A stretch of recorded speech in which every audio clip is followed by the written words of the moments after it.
Let me tell you about something called group polarization. When a group of people all share a common set of beliefs and ideals, they form a community. Over time, the principles that community was founded upon become sacred, and anybody who questions those principles is looked at as a traitor at best or a heretic at worst. Sounds a lot like a cult, right? Damn right it does. And the parallels to religious zealotry don't end there either. Just like any other cult, the more you can prove that everything a community thinks is based on a lie, the more its members deny all the evidence they're shown and double down on their misguided beliefs. This is what's known as cognitive dissonance, something that all fan communities are infested with. That's why the longer a community has been around, the more toxic it becomes. After a while, the only way to remain in the community is to bow down to the groupthink dynamic unquestioningly. Now, groupthink is what happens when people in a community become confident in their beliefs simply because everybody else in the community agrees with them. As you can imagine, this is an extremely dangerous logical fallacy, because it doesn't matter what's true, all that matters is what the group believes is true. Facts, data, and things that can be verified are completely irrelevant. As a result, what inevitably winds up happening is that incorrect information becomes codified into law. So what does any of this have to do with Metal Gear? Well, it just so happens that the most pivotal figure in the Metal Gear saga has been completely mischaracterized by the fan base. You saw the title. I'm talking about none other than Big Boss himself, the one person whose actions get condemned more than anyone else for absolutely no good reason at all. But if you dug into the series any deeper than surface level, you'd understand that Big Boss came this close to achieving world peace. In the games where Solid Snake is the main character, Big Boss is portrayed as this evil psycho warlord, but we never actually see him being the terrorist he's made out to be. MGS5 was supposed to show his transition into madness, but it didn't. And because of that, every time we actually play as Big Boss, we're doing something for the good of mankind. When it comes to Metal Gear though, you can argue, and it hurts for me to even say this, but you can argue that nothing that happens during gameplay is canon. If the gameplay was canon, that would mean we'd have to account for wormholes being used to transport macroscopic objects back in 1984, and then every inconsistency in the timeline after that would boil down to why didn't they just use wormholes? Yeah, no, fuck that. We're not doing that. At the same time though, you can't just erase the gameplay entirely because that's just as bad. So as a compromise, here's what I'll say. The cutscenes take priority over the gameplay in terms of canon. In other words, if something that happens during gameplay doesn't also happen in a cutscene, we have no way of knowing for sure. That's why stuff like wormholes can't be used as a plot device.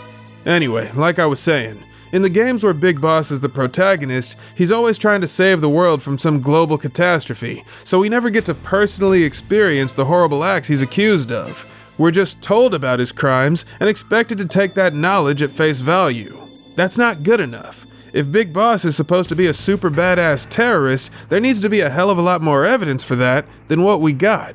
I tell you what, let's go through some of the most heinous crimes Big Boss supposedly committed to see just how bad he really was.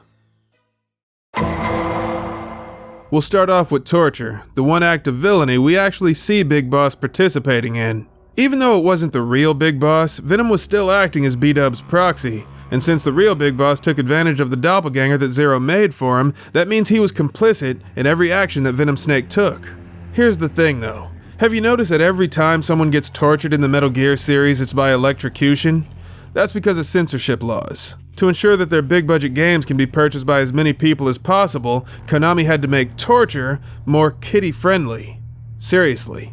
As a matter of fact, in order to secure Peace Walker a 15 and up rating in Japan, the electrocution scene was changed so that Strangelove tries to extract information by tickling Snake to death.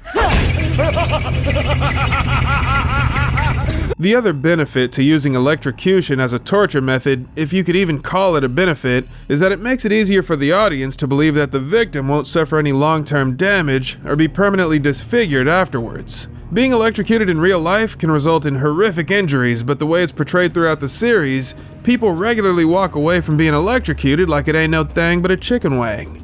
I mean, come on, you call this torture? FBI, open up! Uh-oh. Despite that, the use of torture in any form is still a crime that Big Boss is guilty of. That's why Quiet thanks him for the torture, with gratuitous fan service at every possible opportunity. So not only are there no consequences for Big Boss's use of enhanced interrogation techniques, he actually gets rewarded for it. That's bullshit! Look, if MGS5 was just a straight-up revenge tale like it was supposed to be, then the torture scenes we see in the game would be downright evil. Full stop. But that's not what it was. For whatever reason, the diamond dongs were made to save billions of people from being infected by the world's deadliest biological weapon. So I'm not really concerned about Ocelot hyperextending this idiot's leg, because 1, his child-abusing, wife-murdering ass deserved it, and 2, it was a means to an end. If a stupid plant girl has to get electroshock therapy so the so-called free world can keep speaking English, well, you can't make an omelet without breaking a few legs.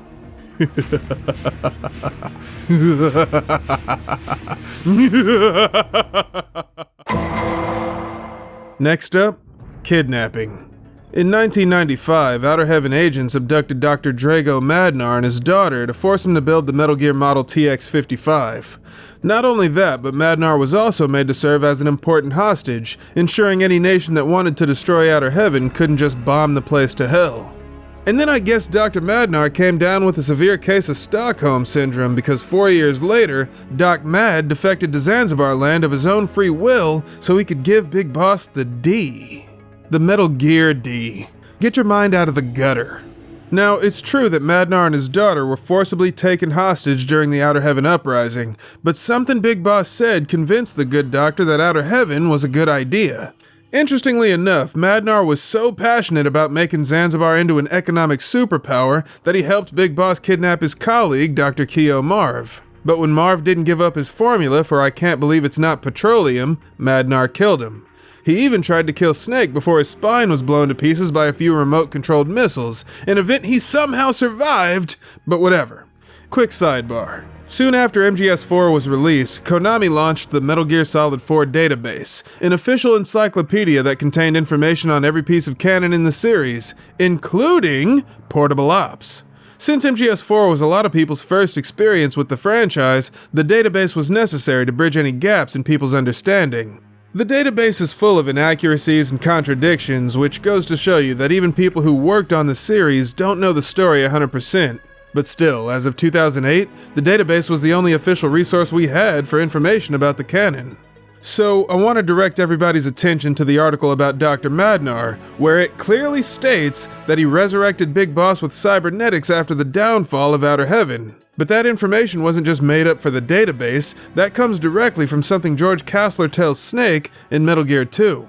The point is, we already had an official explanation for why Big Boss survived Outer Heaven. Yeah, it was a cheesy B-movie explanation, but Metal Gear 2 was a cheesy B-movie game that nobody outside Japan even had a chance to play until 16 years after it came out. So why did we need this? Who even asked for this? This ending is completely superfluous and does nothing to bridge any gaps in the series. Metal Gear Solid 5, this shit is a fucking travesty. You think MGS4 is a mistake? No, fuck that. The Phantom Pain, that's the mistake. Anyway, kidnapping, torture, yeah, real bad stuff. But hey, unlike Dr. Madnar, at least Big Boss can say that he never killed anybody in cold blood.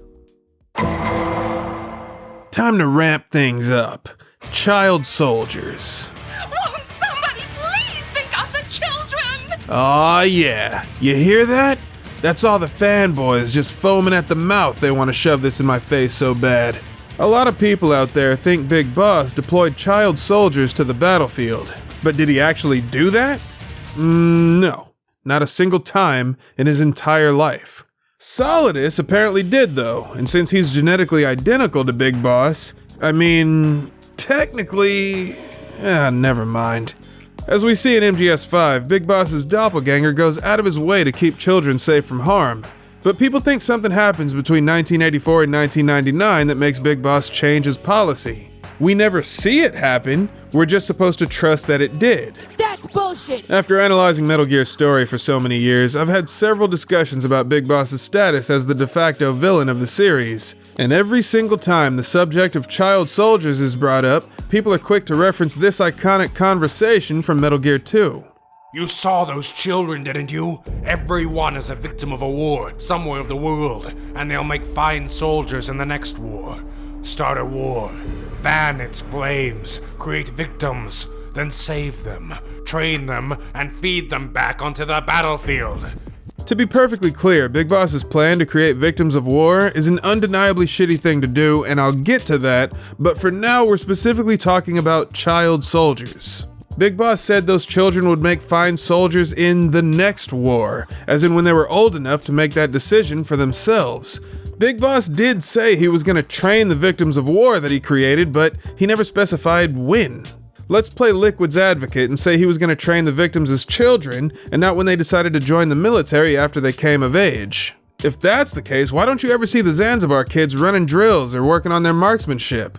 Why don't they open fire when they spot you? Probably because they're too busy playing tag, catching bugs, eating chocolate, and doing other general kid stuff. Like, what the hell, man? That's a better childhood than I ever got. I thought these were supposed to be victims of war and they're out here having the time of their lives. Outer heaven. Yeah, it does sound like heaven, as a matter of fact. Like, fuck Disneyland. I'm trying to go to Zanzibar land. And you know what? While you're at it, let me get a Miller burger to go. 4.5 stars on Yelp. But even if Big Boss was preparing children for military service, that's not a crime. It's morally suspect, but it's not against the law. If you think it is a crime, I'm guessing you've never heard of the Junior Reserve Officer Training Corps programs active in middle schools and high schools throughout the United States. And other countries around the world have similar programs specifically designed to enlist children in their armed forces as early as possible. So if simply training a minor for battle is the same thing as employing child soldiers, then I got news for you. If you knew the difference between an M16 and an AK-47 before you were old enough to join the military, you too were a child soldier. That's how stupid that argument is. Some people might say that Big Boss was guilty of child endangerment since he allowed those children to play in active war zones with no supervision. But that's not true, you see, because Uncle Ocelot was there the whole time. So there. This brings us to Chico. And I gotta mention groupthink again because people have vivid memories of Big Boss deploying Chico to the battlefield, something that never happened. Make no mistake, Chico was a child soldier, but it was his sister Amanda who put a gun in his hands, not Big Boss. And when his dumbass wound up in Camp Omega with bolts in his ankles, it was because he disobeyed Big Boss and snuck out on his own, not because he was acting under orders. So for the love of calorie mates, can everybody please shut up about Big Boss using child soldiers already? By now, it should be pretty clear that Big Boss would never put an innocent child in danger. I know it isn't clear, because even though I just shut the entire argument down, you're still gonna see people in the comments completely ignore all the facts I just provided. So if it's alright with you, I'm just gonna beat a dead horse for a while. Big Boss said he was gonna create war orphans so his army would have a constant supply of misguided kids with chips on their shoulders. My only question is, when exactly did he plan on doing that? What the hell was he waiting for? Because as of 1999, Big Boss had created absolutely zero victims. The kids you see running around Zanzibar, those aren't orphans of Big Boss's own making, they're rescues from conflicts started by other countries. And some of those kids came from the original Outer Heaven. After Outer Heaven's self-destruct sequence went off, NATO did eventually bomb the hell out of the place just to be on the safe side. In the aftermath of the destruction, Big Boss personally dug through the rubble to save as many lives as he could. Now, why would somebody who was planning on engulfing the world in endless warfare go out of his way to save the life of a child? In Big Boss's perfect world, there'd be no shortage of orphans to brainwash, and civilian casualties are an unavoidable aspect of warfare. So why did he feel the need to save those particular children? Keep in mind, Big Boss was on the other side of the planet at Foxhound HQ while Venom was getting jibbed for her pleasure. After the bombs went off, he didn't ask one of his mercenaries to do it for him. He flew to South Africa himself so he could personally save as many lives as possible. What kind of evil warlord would do that? Just think about that. What do you say we go out with a bang? There's one last thing that cements Big Boss as an evil mastermind. The fact that he possessed weapons of mass destruction. According to the backstory of Metal Gear 2, by the late 90s, all the countries in the world had somehow agreed to completely dispose of all their nuclear weapons. Soon after Zanzibar Land was founded, mercenaries raided nuclear disposal sites around the world and stole all the warheads that hadn't been destroyed yet. As a result, Zanzibar became the only country on the planet with nuclear weapons. Big Boss had essentially achieved a complete global monopoly on nukes. But to what end? Did he ever plan on using them? Again, what was he waiting for? In a hostage scenario, when the bad guys feel like things aren't going their way, you know what they do? They start executing hostages. In this case, Big Boss was holding the world hostage with nuclear weapons. Now you would think that after Solid Snake blew up a helicopter inside the fortress, Big Boss would have shown the world that he wasn't playing games. But he didn't do that, because he never had any intention of firing a nuke. He only wanted the governments of the world to think he did, the same way Ocelot later fooled the Patriots' AIs by pretending to be possessed by Liquid. If the great powers of the world decided to dispose of all their nukes, you might think that'd be a good thing. But how easy do you think it would be for there to be a logistics issue, or for a couple units to go missing? It would be tremendously easy because this kind of thing has happened several times in the past. So all complete disarmament would really do is tank the black market price of stolen warheads. By stockpiling and safeguarding all the warheads that hadn't been disposed of, Big Boss prevented corrupt bureaucrats from selling to any ragtag terrorist cell that was trying to score a nuclear weapons arsenal on the cheap. So once again, Big Boss was protecting the world from a global disaster. Obviously though, any threat of violence should always be taken seriously and acted upon. The fact that Big Boss said he was going to subject the world to never-ending warfare is enough to warrant military intervention. Big Boss had to be stopped, no doubt about it. But after analyzing these games for the past 25 years, it's abundantly clear to me that Big Boss could be described as selfless, benevolent, and altruistic, but he sure as hell couldn't be described as evil.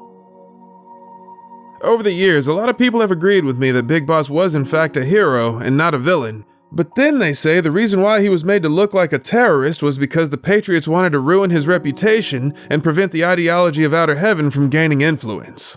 Listen to me very carefully. I don't know where this idea came from or how it spread among so many people, but this is just as stupid as saying Big Boss employed child soldiers. It didn't happen, and yet droves of people think it did. At the end of Peace Walker, Cypher agent Pacifica Ocean gives Big Boss and his mercenaries an ultimatum. Either work under Zero as Cypher's private army, or be seen by the world as an extremist cult. There's that word again.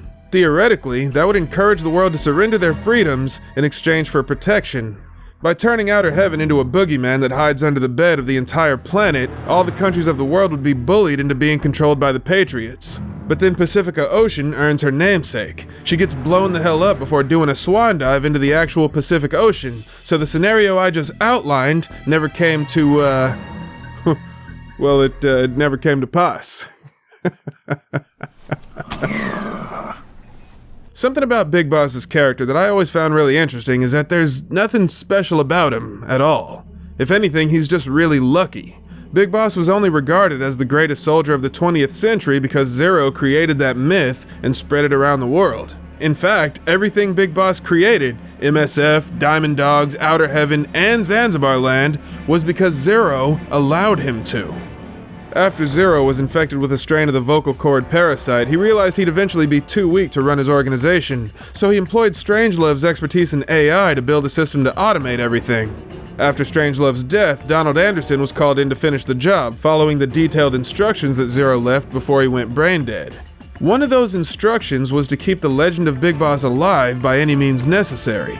When Solid Snake killed the Phantom Big Boss in Outer Heaven, that didn't violate the AI's programming because they already knew about Venom, and they also knew that the real Big Boss was safe and sound at Foxhound HQ. While the rest of the world thought Big Boss was dead, the Patriots' AIs knew he was actually going to form Zanzibar Land, since they had been programmed to let him do it. Paradoxically, the existence of Outer Heaven contradicted Zero's goal of unifying the planet by controlling the flow of information. That's why 4 years later, Solid Snake was once again tasked with destroying Big Boss's dream. But like I said, the AIs had explicit instructions to protect Big Boss. So the only way that scenario works is if everything was orchestrated so that Snake would fail his mission. Unlike the first Outer Heaven, the AIs made sure that Snake was completely unarmed when he went to face his dear old dad the second time around. In other words, the Patriots sent Snake on a suicide mission. Why? Because he was the inferior clone. The plan was for Liquid to become the next leader of Outer Heaven, thus continuing the legend with a genetically superior copy of Big Boss. But against all odds, Snake actually killed Big Boss, further fueling Liquid's inferiority complex. Because aside from believing that Snake got all of Big Boss's precious dominant genes, Liquid was also jealous of Snake for being the one who got to commit patricide. You killed our father with your own hands! You stole my chance for revenge! But in the upset of the century, Liquid was killed by Foxdie after Naomi programmed it to kill Snake, thinking he was the superior one. So then one of the AI cores, presumably GW, was like, Alright, everybody chill the fuck out. I got this. S3 plan. Boom. Mic drop. After failing to keep the legend of Big Boss alive so many times, the AIs discovered a loophole in their programming. They realized that Big Boss didn't need to be conscious to be alive, so they used Big Mama to revive Big Boss using body parts taken from Solidus and kept him in a nanomachine-induced coma. Then they turned Big Boss into a pop culture figurehead again to ensure that his legacy would survive. All of a sudden, his story is the stuff of pop culture. Books, magazines, the net. And now people are taking another look at CQC. The war criminal, reinvented as a hero. As a backup plan, the AIs instituted the war economy, a system where conflicts between nations arose simply because it was profitable.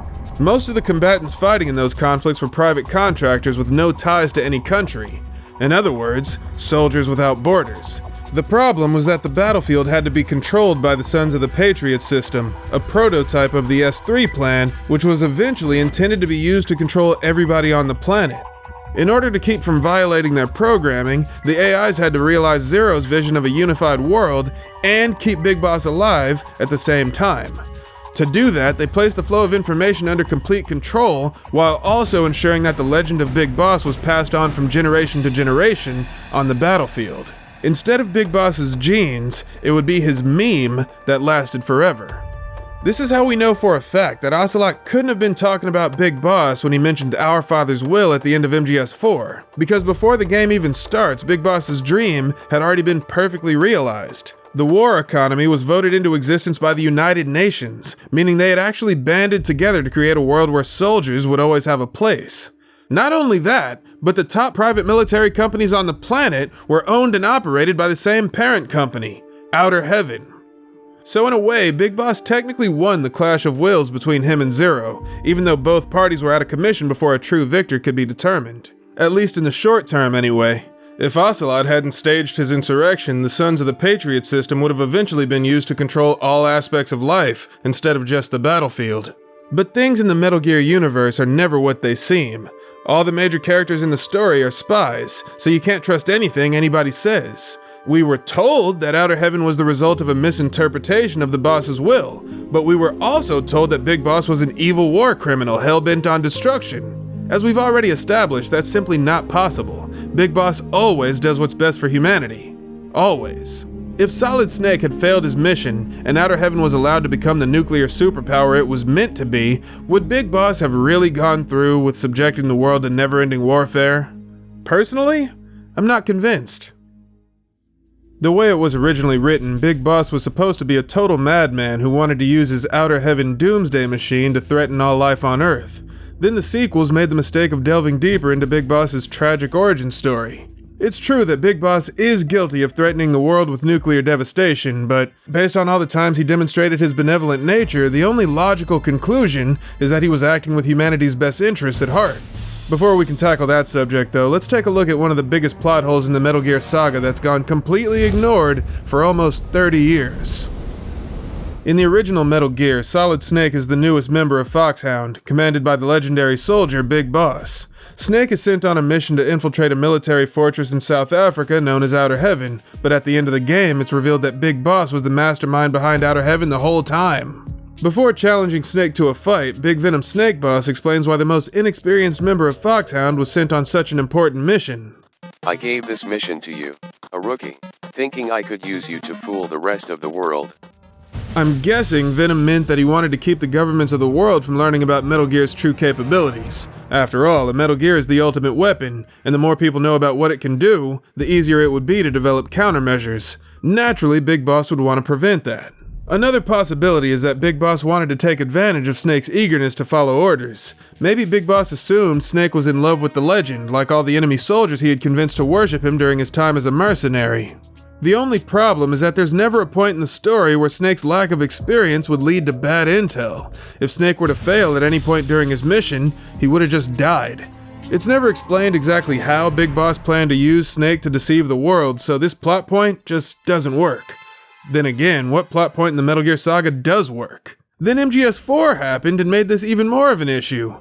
As Eva explains, when Big Boss was cloned in 1972, that was the last straw that made him go rogue and start to oppose Zero's system. Then 20 years later, after the Patriots AIs allowed Big Boss to resume command of Foxhound, he personally recruited and trained one of his clones. He even gave the kid his old code name. So why would Big Boss purposefully send his own clone to infiltrate Outer Heaven? Well, maybe he saw Snake as an unnatural abomination, and Operation Intrude in 313 was an attempt to undo Zero's mistake. But if Big Boss intended to just kill Snake off, there would have been much easier ways to do that than risk the destruction of his life's ambition. I mean, seriously, how hard would it have been to stage an unfortunate training accident?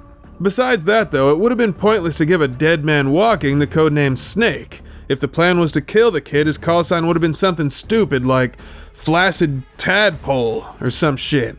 To me, this is a huge problem because all of Metal Gear mythology revolves around Outer Heaven, but nobody's even thought to ask this question since 1998 when people found out Big Boss was Snake's father. Not to worry though, I can easily fix this without changing anything about the story. All the settings, characters, and plot details stay the exact same, we just have to reframe the narrative we already have. So here's the question again. Why did the greatest soldier of the 20th century send a duplicate of himself to destroy his life's work? The answer's pretty simple actually. You see, Big Boss wanted Snake to destroy Outer Heaven. It can't be.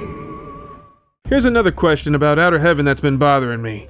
As the commander of Foxhound, how did Big Boss get the green light to infiltrate an independent nation in South Africa? You might think that intel about Outer Heaven leaked, forcing Big Boss to deploy an agent, but no. The existence of Outer Heaven would have remained completely secret if he hadn't made the decision to kidnap Dr. Madnar and his daughter. Big Boss specifically targeted a valuable member of the scientific community to create a situation that the governments of the world couldn't ignore. And when Big Boss decided to send Snake in, the Metal Gear TX-55, the one thing that would have secured Outer Heaven's status as a nuclear superpower hadn't even been completed yet. Now why the hell would Big Boss do something so stupid? It's because the original Outer Heaven was designed to fail. It was all just a crisis simulation to prepare for the real deal. And that's not a bullshit theory, I can prove that. Show me. At the end of MGS5, Venom Snake learns through a tape that he's just a phantom of Big Boss. The reverse side of that tape is labeled Operation Intrude in 313. Couple things. First, Big Boss informs Venom of Solid Snake's mission and not Gray Fox's mission, Operation Intrude in 312. So Big Boss planned from the beginning for Gray Fox to get captured and for N312 to end in failure. Whether Gray Fox was aware of this plan is ambiguous though. Second thing, since MGS5 took place in 1984 and Operation Intrude in 313 took place in 1995, that means Big Boss had planned to recruit Snake for that mission at least 10 years before it actually happened. A lot of people think that the Outer Heaven logo here indicates that time skipped ahead to 1995, but that's not what's going on. This is just symbolism to show that Venom had embraced his role as the Phantom Big Boss and was committed to the ideology of Outer Heaven, which had existed since at least 1974.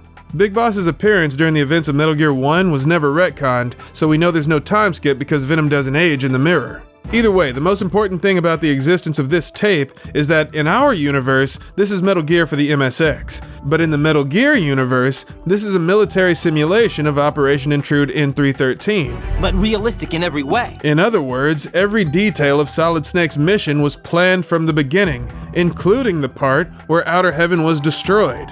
That's why throughout the mission, Big Boss provided Snake with invaluable information to help him finish the job. When he ordered Snake to abort the mission, that was like saying don't look down. He actually intended for Snake to destroy the unfinished TX-55 and kill Venom, and then a NATO bombing run was planned to destroy any evidence after the self-destruct sequence. Like I said, using a rookie to try and spread misinformation makes absolutely no sense. Unless Venom only said that to prevent Snake from finding out that Outer Heaven was just a diversion. With the entire world thinking that he was dead, Big Boss would be able to work in the shadows on the nation that Outer Heaven was truly meant to be. He used all the knowledge he gained from the prototype to make the final version even stronger. It's hinted at multiple times in the series that Zanzibar was originally Tselinoyarsk, the Soviet territory Big Boss infiltrated in 1964. It was never made official in the canon, but this region was where Big Boss was forced to kill his mentor and where his journey as a super badass terrorist began. So it's only fitting that he would choose this location to achieve his dream of a world where soldiers would always have a place. There are two major storytelling tropes that are relevant to Big Boss's dream of Outer Heaven. The first is the zero approval gambit. That's where a character purposefully tries to ruin their own reputation in order to achieve some greater good. In other words, Big Boss was just acting when he told Snake he was going to create victims and feed them back onto the battlefield. He had to make it believable so that everybody would think that he had really gone insane. What if that was what Venom meant by fooling the rest of the world? What if Big Boss sent a rookie to Outer Heaven to prevent people from finding out that he was actually trying to save the planet? Here's another crazy idea. What if Ocelot gave Big Boss the idea to pretend to be evil to see if the Patriots could be fooled? And that's why Ocelot knew his plan would work when it came time to pretend to be possessed by Liquid's ghost. Or, what if Big Boss adopted an evil persona to sacrifice himself so that Ocelot could continue their plan to destroy the Patriots? Yeah. But you know what I mean? If my grandmother had wheels, she would have been a bike.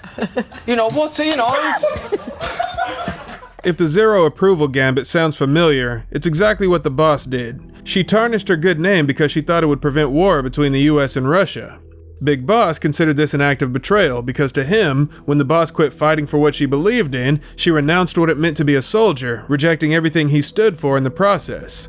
So at the end of Peace Walker, Naked Snake finally accepts the title of Big Boss and decides to surpass his mentor, not just by continuing to fight, but by achieving what she never could, a world without borders. To make that happen, in addition to destroying his reputation, he had to turn himself into the greatest threat to humanity so that the entire planet would be forced to unify to defeat him. This trope is known as the Genghis Gambit. If you've ever seen Code Geass, Big Boss was basically trying to do exactly that. Now, in the original manual for Metal Gear 2, it's explained that Foxhound was originally a joint task force assembled by NATO. As of 1999, that meant 27 countries had joined forces to eliminate the Outer Heaven menace. This was retconned for the Subsistence re-release, but as the story was originally written, Big Boss had actually succeeded in unifying a chunk of the planet by turning himself into the world's most dangerous terrorist. If he was allowed to continue, he might have forced the entire planet to finally put aside their differences and form a singular unified government. Big Boss thought it was impossible to completely stop humans from fighting, like Snake said in MGS1. But as long as there are people, there will always be war. Knowing this, Big Boss set out to prevent battlefield casualties by directing all warfare on the planet at himself. And he who controls the battlefield controls history. Speaking of Metal Gear 2's manual, that little tome includes a crazy amount of detail about the inner workings of Zanzibar Land. For example, Zanzibar Land had a total sovereign area of 450 square kilometers. If Big Boss had succeeded in pulling aggro from the entire world, all battles on Earth would have been limited to that small area. You couldn't just carpet bomb the place because there were important hostages like Dr. Madnar and Dr. Marv who would have gotten taken out in the blast. Not only that, but the fallout from using a WMD like a nuke or mustard gas would have been liable to drift to the countries that surrounded it. You can't send a massive invasion force to occupy a space that small either. Any large-scale invasion would have been seen coming from 1,000 miles away, and the Metal Gear D was specifically designed to do battle with entire armies. So because of how Zanzibar's defenses were set up, the only viable option for penetrating the fortress was a one-man infiltration mission. Check this out.